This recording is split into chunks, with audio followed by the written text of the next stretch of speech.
Shri Harikrishna Heights इथं अत्यंत वाजवी दरात 25 एमिरेट्स आणि प्रशस्त पार्किंगसह 2 आणि 3 BHK रेडी पोझिशन फ्लॅट्स उपलब्ध।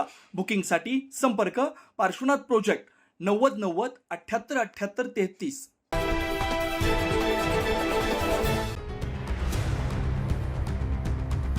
नाशिक शहरातील शरणपूर रोडवरील बहुचर्चित डायोशेनन भूखंड घोटाळा प्रकरण सध्या चांगलंच गाजतंय। या प्रकरणानं आता नवा ट्विस्ट घेतलाय।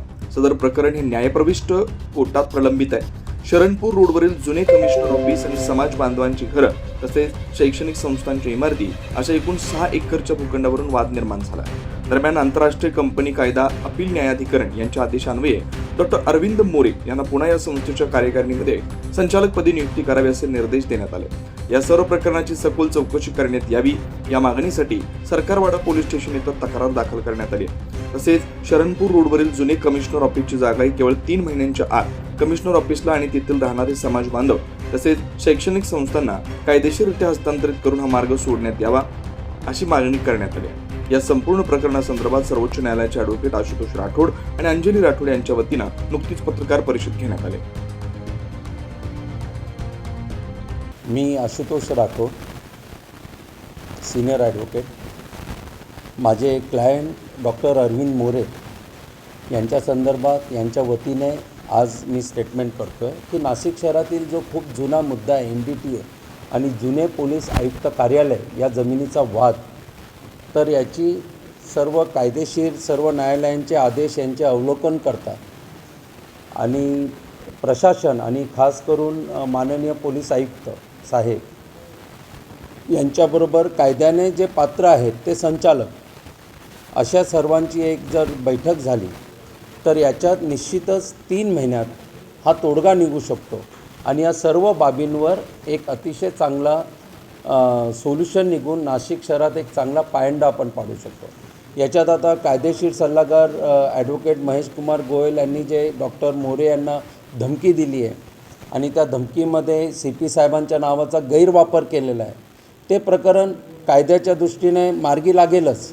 परंतु आज महत्त्वाचा मुद्दा असा आहे की NDTAच्या जागा आणि आयुक्त पोलीस जुने पोलीस आयुक्तालयाची जागा याचा कायद्याच्या चौकटीत राहून मार्ग निघू शकतो,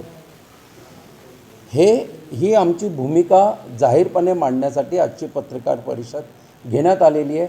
आम्ही प्रशासनाला साथ घातली आहे, त्यांनी प्रतिसाद द्यावा आणि हा प्रश्न 3 महिन्यात आपण सोडू असा मला विश्वास आहे। असं असताना गोयल हे जे महाशय आहेत, विधिज्ञ महेश कुमार गोयल यांनी फोन करून सुरुवात अशी केली की कोणाला विचारून तुम्ही बेल कॅन्सल करण्याचा अर्ज दाखल केला? आम्हाला विचारल्याशिवाय याच्यात काही करायचं नाही। यापुढे जर असं काही केलं तर तुम्हाला नाशिकमध्ये राहणं त्रासाचं होईल।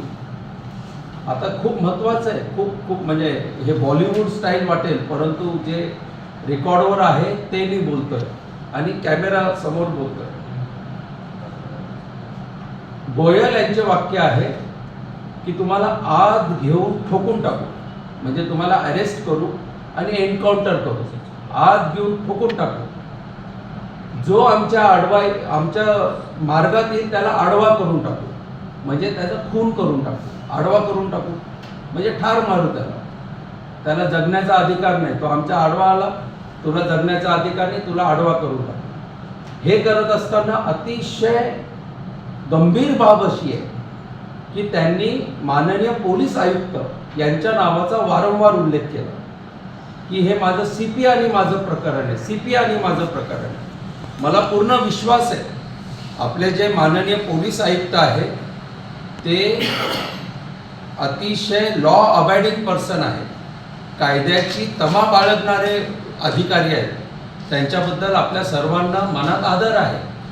परंतु अशा चांगल्या अधिकाऱ्याचं ज्याचं रेप्युटेशन आहे नाशिकमध्ये, कमिशनर ऑफ पोलीस, ज्यांच्यामुळे कायदा व सुव्यवस्था राखली जाते, अशा व्यक्तीचा धमकीमध्ये नावाचा वारंवार उल्लेख करणं आणि CPच्या नावाने धमकावणं आणि हे पोलिसांचे कायदेशीर सल्लागार असलेल्या महेश कुमार गोयल यांनी करणं, हा अतिशय धक्कादायक प्रकार आहे। हा प्रकार मी काल माननीय जिल्हा न्यायालय यांच्यासमोर आणला. न्यायाधीश तर अवाक झाले, शॉक, की ही अशी घटना कधीच घडलेली नाही. जे पब्लिक प्रॉसिक्युटर होते त्यांनी माफी मागितली की हे असा प्रकार घडत नाही कधीच. जे इन्स्पेक्टर आहेत सरकारवाडा पोलीस स्टेशनचे, तेथे पोलीस कंप्लेंट फाईल केलेली आहे. बार काउन्सिलला प्रोफेशनल मिसकंडक्ट म्हणून प्रोसिडिंग्स सुरू झालेले आहे. बार काउन्सिलला तक्रार दाखल झालेली आहे.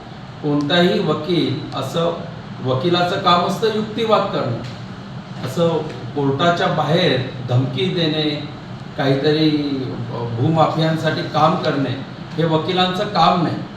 परंतु तो विषय आज मोठा नाही. कायद्याने गोयल यांना काय शिक्षा व्हायची ती होणार. आज या संदर्भात हे डिक्लेरेशन करायचं आहे की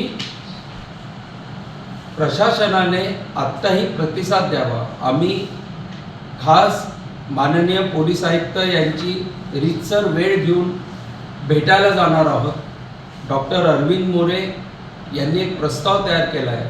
आता याच्यात जे मदत करतायत, जसं आता योगायोगाने इथे संकेत ओहोळ आलेले आहेत किंवा अजून काही सहकारी असतील ज्यांची इच्छा आहे, तर याच्यात असं माझ्या मनात असं आहे, एक विधिज्ञ म्हणून, एक कायदेशीर सल्लागार म्हणून माझ्या मनात जो प्रस्ताव आहे तो असा आहे की NDTAची जी जुने आयुक्त कार्यालयाची जागा आहे ती रीतसर आयुक्त कार्यालय यांच्या नावाने करून द्यायची.